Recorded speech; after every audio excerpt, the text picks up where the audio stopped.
Hey, Andy Hanks with RockyTrax here, and I am at the North Klondike Campground, north of Moab, Utah, with a new camper that will be a rental in our fleet of rental campers at RockyTrax.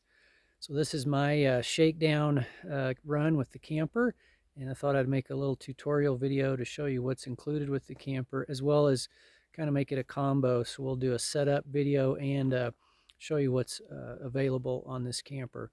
We'll do the outside first for this video, and then we'll do another video for the inside. So let's get to it. All right, so this is a 2022 No Boundaries or NOBO camper.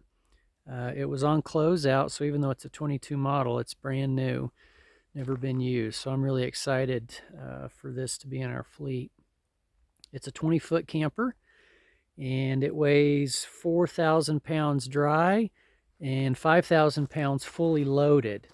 So it is capable of being towed by half-ton vehicles and mid-size SUVs, although I will caution you, due to the lift on this camper and its length, I would not recommend a small underpowered mid-size SUV. I think this would be too much camper for something like that, but definitely for a half-ton and 3/4 ton truck or SUV, perfect.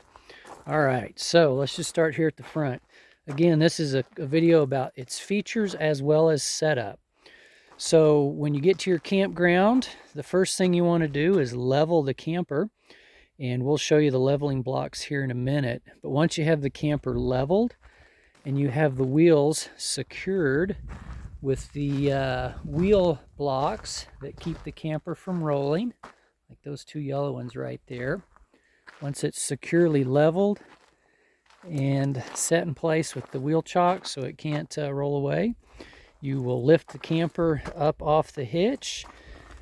I've got this locked right now while I'm at the campground, but you would remove that, pull this up, unplug the lights and the chains, and this is an electric jack, so super easy to use. And as you can see, I got a nice solid jack stand right there, which is stored right there in that front compartment. While I'm at this end of the camper, I would also open this lid right here and open the valve on the propane tank so I get propane flowing to my camper. After that, I would set the leveling jacks down. These are actually stabilizer jacks. I misspoke. Leveling jacks can lift the camper. These are not stout enough to lift the camper. All these do is snug up against the ground and take the wobble out of the camper when the kids are running around inside. Also in here, there's a little griddle that plugs into a propane valve at the back of the camper. We'll show you that. Probably do a separate video on setting up that griddle and using it. I am dispersed camping, but while we're here, we'll just talk through the features that you would use if you were at a campground with full hookups. So for dispersed camping, you can fill up your water tank right here. It's a 40-gallon water tank, which is pretty decent for a long weekend. If you're at a campground with full hookups, you would hook your garden hose, water hose right there, and I'll show you where that is here in a minute.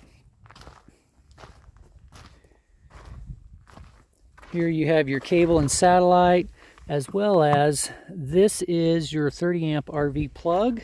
So if you were at a campsite with electricity, your power cord would screw in right here and then go to your power source. I like these because they have magnets, so that just stays open like that. Pretty cool.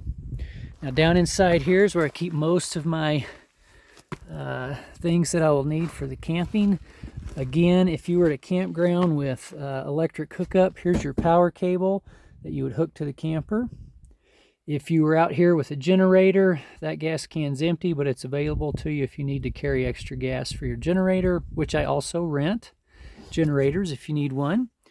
Right back over there is my garden hose, as well as some tools and a jack and a 4-way tire iron in case you had to change a flat tire. Right here is the leveling blocks that you would use to level the camper from side to side, and I'll show you those here in a minute. And then just some extra wood blocks to assist with leveling the camper or putting underneath the stabilizer jacks in case you really had a sloping hill and you needed to put some wood blocks underneath that. This little tool right here is how you raise and lower the stabilizer jacks. And I'll leave that right in there. You got a full-size spare tire.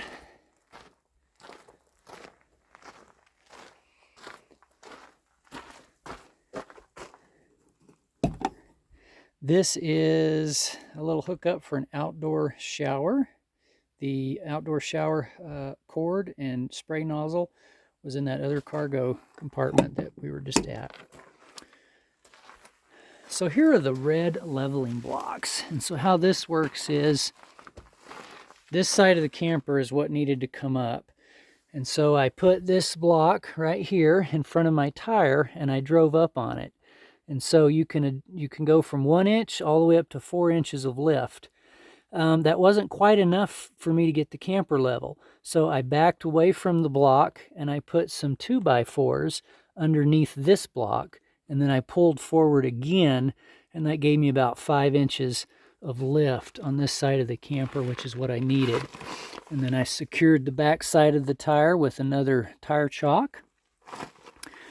I'm not crazy about these little 2x4s, so I think what I'm going to do is in the future I'll provide a 4-foot long 2x6 that can be used to drive up on if you just need to level the camper a little bit, or use the 2x6 and the red block in combination to maybe get like 5 inches.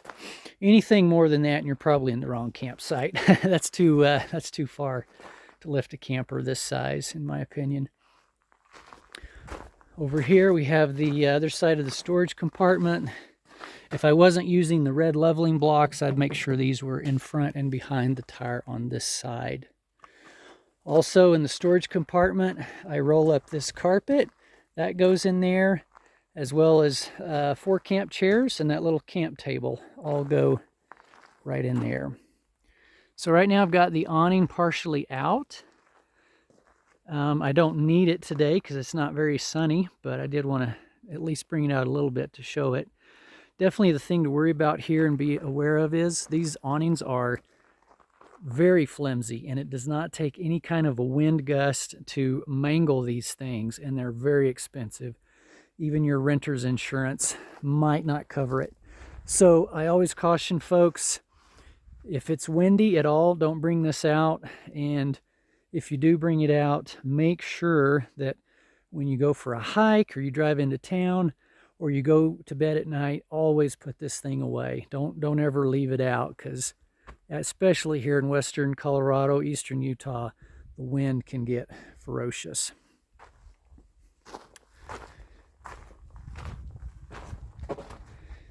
There is a handy little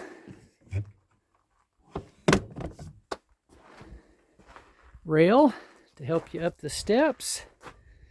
These legs can be adjusted.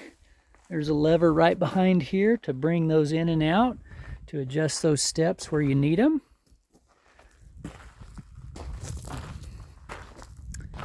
And I think that's about it for the outside of this camper.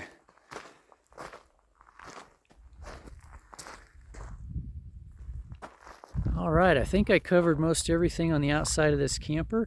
I'll do a separate video for the inside setup, as well as a couple of separate videos for when you're ready to tear down and leave camp, just to make sure we cover all the bases. If you have any additional questions about how to use this camper, the best way to reach out to me is by email, and you can reach me at info@RockyTrax.com, and that's RockyTrax, info@RockyTrax.com. Thanks so much for watching. I hope you get a chance to rent this and come out to Colorado and Utah and check it out. I also deliver and set up campers for folks who may not want to tow them or might be flying into an airport and just want to show up to a campground. I do that too. Also rent dirt bikes. There's one of them right there I'm going to play on this weekend. and offer any kind of support I can to help make your camping adventure out here in Colorado, Utah area something to remember always. So thanks for watching.